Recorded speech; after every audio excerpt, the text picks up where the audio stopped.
क्या हुआ, तबीयत ठीक नहीं क्या? नहीं विनोद, जाने क्यों बहुत चक्कर आ रहे हैं, बिल्कुल उठा नहीं जा रहा। कोई बात नहीं, कमजोरी है, बस तुम आराम करो, मैं चाय बनाता हूँ। लेकिन विनोद, मम्मी जी नाराज हो जाएंगी।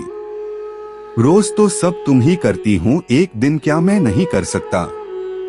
तुम आराम करो, विनोद ने सौम्या के बालों को सहलाकर मुस्कुराते हुए कहा। तो सौम्या भी मुस्कुरा उठी और निश्चिंत मन से आंखें बंद कर करवट बदल लिया।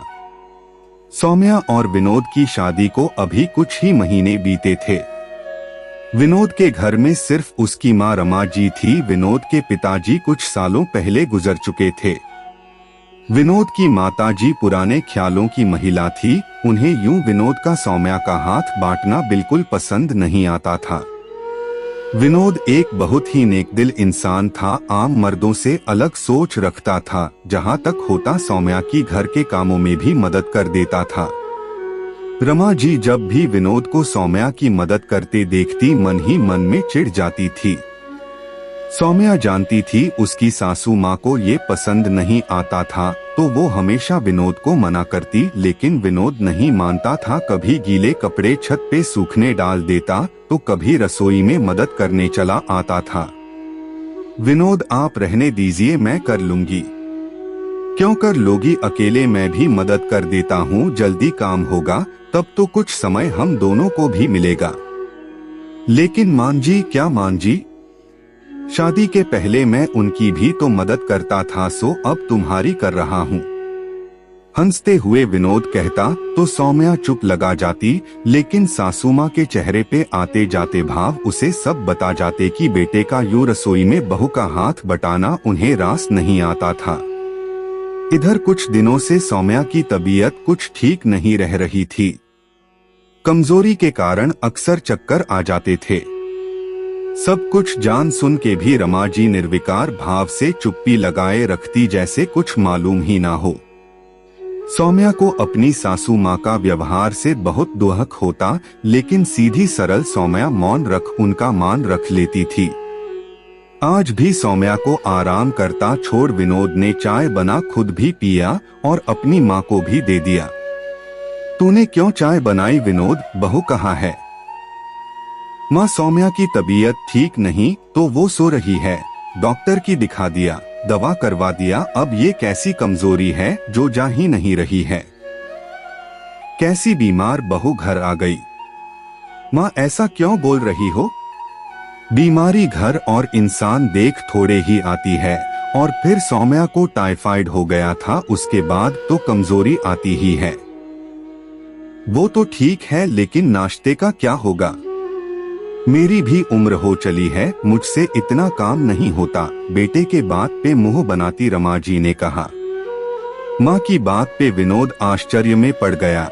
अभी 6 महीने ही हुए थे सौम्या को बहू बन आए हुए। उसके पहले तो सारा काम माँ अकेली ही करती थी। एक काम वाली आती थी सफाई करने, उसके साथ भी माँ लगी रहती थी।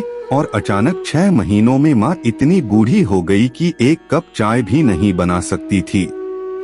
माँ के साथ बहस में करना विनोद को किसी भी दृष्टिकोण से उचित नहीं लगता था, इसलिए उसने बिना कोई जवाब दिए नाश्ते की तैयारी की और ऑफिस निकल पड़ा।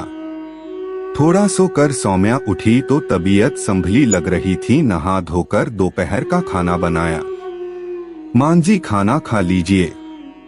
बहुत जल्दी बना दिया खाना बहू, अब सीधा रात को ही खाऊंगी।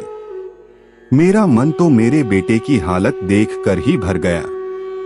अच्छा खासा मेरा श्रवण कुमार जैसा बेटा जोरू का गुलाम बनकर रह गया है। सासू माँ की रूखी बातें सुन सौम्या की रुलाई फुट पड़ी। चुपचाप सास को खाना दे कमरे में आ गई। पिछले 6 महीनों की बीती बातें आंखों के आगे चलचित्र सी घूम रही थी।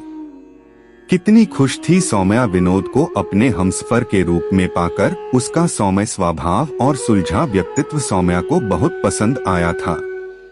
छोटा सा परिवार था विनोद का।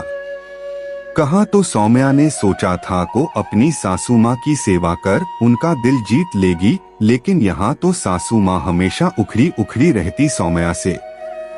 शाम को विनोद ऑफिस से आया तो सौम्या की सूजी आंखें और माँ का सुजा मुंह जैसे सब बता दिया उसे। समझ तो विनोद भी रहा था कि उसकी माँ व्यवहार सौम्या के प्रति अच्छा नहीं, लेकिन माँ को दुख ना हो तो चुप लगाए हुए था। क्या हुआ माँ, सब ठीक है ना? मुझे क्या होना है? तुनक के माँ ने जवाब दिया। फिर नाराज क्यों हो? सौम्या का चेहरा भी उतरा हुआ है। वाह बेटा वाह, बड़ी जल्दी बीवी का चेहरा पढ़ना सीख गया। जा अब जाकर मना उसे, खाना बना खिला, रसोई में रखे बर्तन धो। पक्का जोरू का गुलाम बन गया है तू तो। ऐसी उम्मीद ना थी तुझसे कभी देखा है अपने चाचा ताऊ के बेटों को अपनी पत्नियों की मदद करते। वो तो अच्छा है हम अलग रहते हैं, वरना सबके बीच मजाक बनकर रह जाते हम माँ बेटे। माँ की बातें सुन विनोद सन्न रह गया। ये कैसी बातें कर रही हो माँ? अगर पत्नी बीमार है और पति उसकी मदद कर दे तो वो जोरू का गुलाम बन जाता है। मदद तो मैं आपकी भी करता था, तब तो चाचा ताऊ सब मुझे श्रवण कुमार जैसा बेटा कहते थे। अब अगर मैं सौम्या की मदद कर रहा हूँ वो भी तब जब उसकी तबीयत ठीक नहीं है, तो मैं गुलाम बन गया। माँ, जब सौम्या हम दोनों का ध्यान रख सकती है तो क्या मेरा और आपका फर्ज नहीं कि हम उसका ध्यान रखें? मेरे हर जरूरत में वो मेरे साथ खड़ी रहती है, तो मैं क्यों ना खड़ा रहूं उसके साथ? पति पत्नी के रिश्ता बराबरी का होता है। ये कहाँ लिखा है कि सारे काम पत्नी के और आराम पति के होते हैं? घर के कामों में अपनी पत्नी की मदद करने से ना तो मैं जोरू का गुलाम बनता हूँ और ना ही मेरी मर्दानगी कम होती है। मर्दानगी तो औरत को सम्मान देने में है, उसे बराबरी का अधिकार देने में है। बल्कि मैं तो फक्र से कहता हूँ कि मैं जोरू का गुलाम नहीं, एक जिम्मेदार पति बनने की कोशिश कर रहा हूँ। माँ, बहुत छोटा परिवार है हमारा, बस हम 3 ही तो है। आप बड़ी है, हमारी माँ है। ऐसे में अगर आप हम दोनों को प्यार और आशीर्वाद नहीं देंगी तो कौन देगा? माँ, सौम्या बहुत अच्छी लड़की है, उसको प्यार देंगी तो बदले में आप भी मान सम्मान पाएंगी। विनोद की बातें सुन रमा जी भी दंग रह गई। कटु लेकिन कितनी सच्ची बात कह गया था उनका बेटा।